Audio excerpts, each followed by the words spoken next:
Hey guys, I just wanted to give you guys a quick update on what I've been up to lately. I haven't really been making videos, been kind of busy with school and just other things going on in life.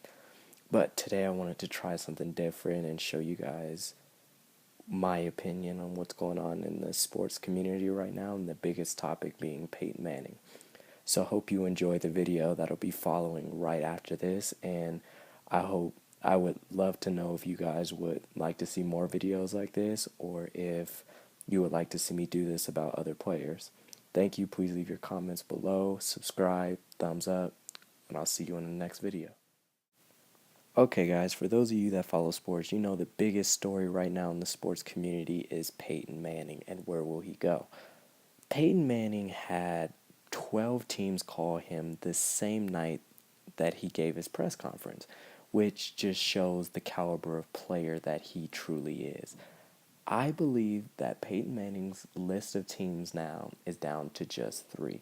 You have the San Francisco 49ers, you have the Denver Broncos, and you have the Miami Dolphins. Yes, Peyton does have a place in Miami where he has a condo and they say he loves to live there, but who doesn't love to live in Miami? So we're just going to discount that as being a potential big part in his decision to go to Miami. I don't believe that at all. I believe that he's looking for a big market, a team that has a past winning, that he wants a team that he believes he can go to and win right away, because he only has about 3 to 5 good years left in him. And I believe that eliminates the Dolphins completely, because they have several things going on in their organization that just does not suit him. He will be going to a place that has an unstable receiver, a coach that could be gone at any second, a good defense, but an offense that's kind of shaky. Reggie Bush had one good year. I want to see him do it again. And so we're just going to eliminate the Dolphins. Now let's talk about the San Francisco 49ers. The San Francisco 49ers were recently in the NFC Championship game, and people consider Alex Smith to be the Achilles heel, which if you watch the game, he played really solid. He didn't make any key mistakes, as we've seen other young quarterbacks do in the past. And I believe that Alex Smith is actually a key component to that team, and I believe San Francisco does as well. I think that they have receiver problems and defensive problems that they need to address, and quarterback is not one of them. So let's eliminate San Francisco. And that leads us to one team, the biggest shocking team of this whole hoopla that's gone on with Peyton Manning. Who is the one guy who could single-handedly stop Tebow time? Yeah, it's just as shocking as I thought when I first heard the news. He is the one guy that could shut down Tebow time, and that's Peyton Manning. I believe that Denver will bring in Peyton Manning, and he will be successful. You have Willis McGahee, who had an outstanding year behind a quarterback who was mediocre at best. I mean, luck, divine intervention, whatever you want to call it. Tim Tebow had a good year, but it wasn't Tim Tebow alone. The supporting cast in Denver is great. You have Demaryius Thomas, who will grow into a Pro Bowl receiver with the right coaching and the right quarterback throwing to him. You have a defense that was great at times, but subpar at others, so I think that that's definitely a component that they will need to address in the future. And then you have an offensive line, left tackle in Ryan Clady, who's outstanding. I think he's a 3-time Pro Bowler. And like I mentioned, the running backs, Willis McGahee, and then if we get a healthy Noshawn Moreno back, that'll be key. And finally, another rumor that's been swirling is Michael Bush.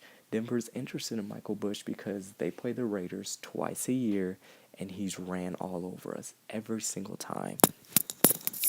So I believe that Denver really wants Michael Bush, and I think that's going to be a big selling point for Peyton Manning, is that in his later years, he won't have to throw 50 times a game, because he'll have two backs behind him that could possibly run for 1,000 yards each, which would make his life a whole lot easier. And Peyton Manning and Reggie Wayne have had a very close-knit relationship. And recently, Reggie Wayne came public and said that he would be willing to play with Peyton Manning wherever he went. So I believe, and Denver definitely has the cap space to go with it.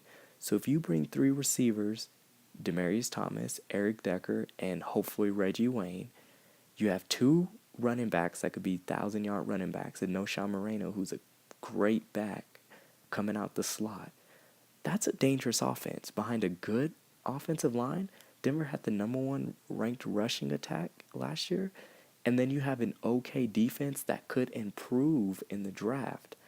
I think this is a very appealing situation. And yes, it's kind of messed up to Tim Tebow that they would just throw him on the back burner, but the rumor mill has been turning that Jacksonville is very interested in Tim Tebow, and if the Broncos do in fact sign Peyton Manning, they would be very interested in trading him because Jacksonville does have a high draft pick, and Denver would need that draft pick to bring more commodities to put pieces around Peyton Manning. So I think Tim Tebow goes to Jacksonville, a couple picks, maybe a couple low-key players, and I think Denver does in fact have a good year. And if Denver picks up Peyton Manning, I think they are up there with the Pittsburgh Steelers and the New England Patriots and the Baltimore Ravens to be coming out of that AFC, because all Peyton Manning does is win. And you get a good coach like John Fox and a great GM, vice president like John Elway, and the sky's the limit for this team. So look out for Denver and look out for Peyton Manning to definitely make some noise in the 2012-2013 season.